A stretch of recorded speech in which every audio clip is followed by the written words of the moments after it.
नौकरी करने वालों के लिए खबर बेहद बड़ी और झटका देने वाली है। दरअसल एम्प्लॉय प्रोविडेंट फंड ऑर्गेनाइजेशन यानी ईपीएफओ ने चालू वित्तीय वर्ष के लिए इंटरेस्ट रेट को घटा दिया है। इस हिसाब से पीएफ के दायरे में आने वाले देश के करीब 6 करोड़ कर्मचारियों के लिए ये खबर काफी बुरी है।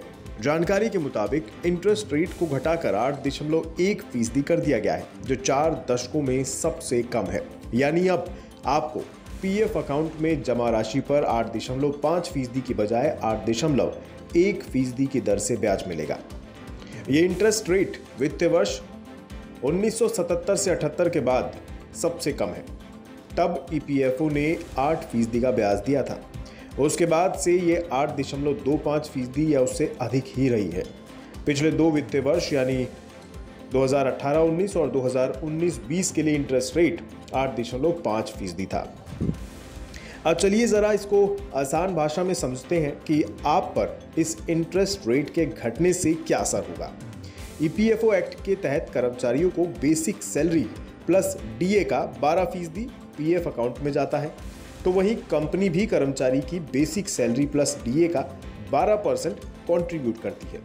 कंपनी के 12% कंट्रीब्यूशन में से 3.67% कर्मचारियों के पीएफ अकाउंट में जाता है और बाकी 8.33% कर्मचारी पेंशन स्कीम में जाता है।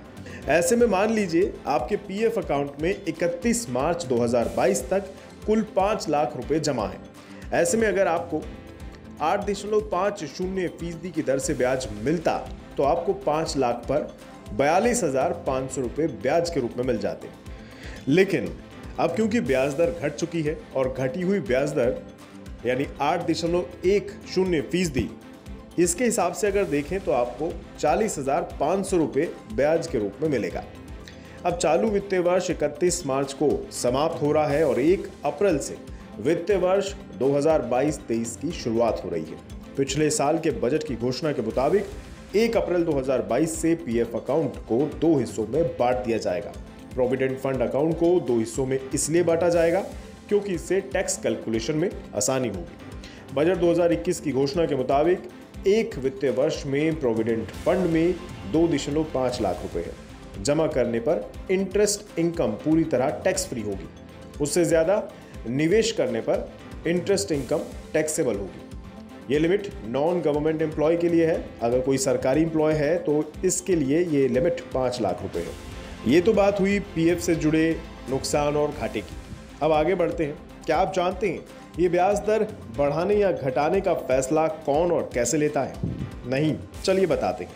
पीएफ में ब्याज दर के निर्णय के लिए सबसे पहले finance investment and audit committee की बैठक होती है।